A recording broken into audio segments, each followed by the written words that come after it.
Hello guys, সবাই কেমন আছেন? আশা করি আপনারা অনেক ভালো আছেন, বাট আমি অনেক ভালো আছি। আর সীতাকুণ্ড চন্দ্রনাথে আসলাম 14তম বারের মতো।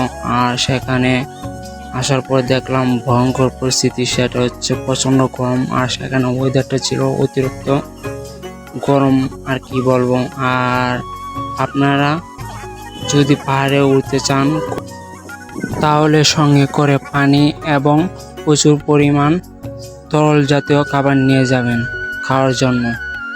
আর বাইরে ধীরে আমরা রওনা হলাম চন্দ্রনাথ মন্দিরের উদ্দেশ্যে। তারপর উঠতে লাগলাম, আর কি বলবো, কিছুক্ষণ পর থেমে যায়। আর মানে প্রচণ্ড পরিশ্রম হয় আর কি। আর আস্তে আস্তেও উঠতে লাগলাম মন্দিরের উপরের দিকে। আপনারা দেখতে আছেন সিঁড়িগুলা কিরকম খারাপ অবস্থা, আর কি বলবো, একদম নিঝুম।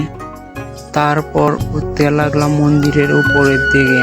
আর কি বলবো, সেখানকার ভিউটা সত্যি অসাধারণ ছিল।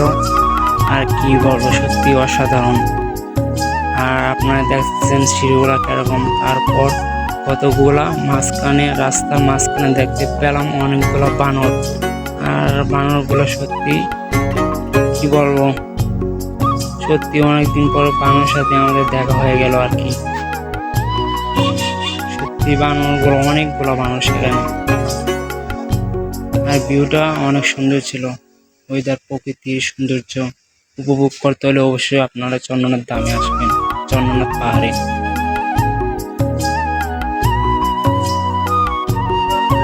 তারপর আমরা পাহাড়ের মাঝখানে আটকে গেলাম। তারপর ভাই বাজাররা মিললে অনেক ছবি তুললাম। আর সেখানকার ভিউটা সুন্দর ছিল।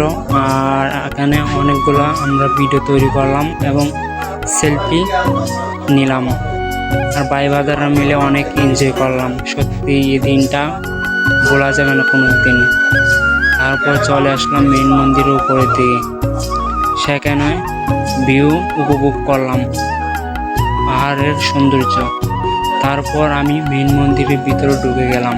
আর ঢুকে বাবা ভোলানাথকে দর্শন করলাম। আর এখানে ভিডিওটা অবশ্যই দেখাতে পারলাম না, মন্দির ভিতরের ভিডিওটা, কারণ সেখানে ভিডিও করা নিষেধ, তার জন্য আর কি। তারপর মন্দির থেকে বের হয়ে আসার পর আমরা উপভোগ করতে লাগলাম পাহাড়ের সৌন্দর্য। আর সেখানে অনেকক্ষণ রেস্ট নিলাম আর ভিউ উপভোগ করলাম। আমাদের নিচ থেকে মন্দিরে ওঠা প্রায় 2 ঘন্টা সময় লাগছে। আর ওঠার সময় আমাদের জার্নিটা অনেক কষ্ট করছিল। আর ফাইনালি আপনারা অবশ্যই যদি চন্দ্রনাথ পাহাড়ে ঘুরতে আসেন তাহলে অবশ্যই আপনারা শীতকালে আসবেন, আর সেখানে ভিউটা উপভোগ করতে পারবেন। আর গরমকালে আসলে সেখানে প্রচণ্ড গরম সহ্য করতে হবে আর কি।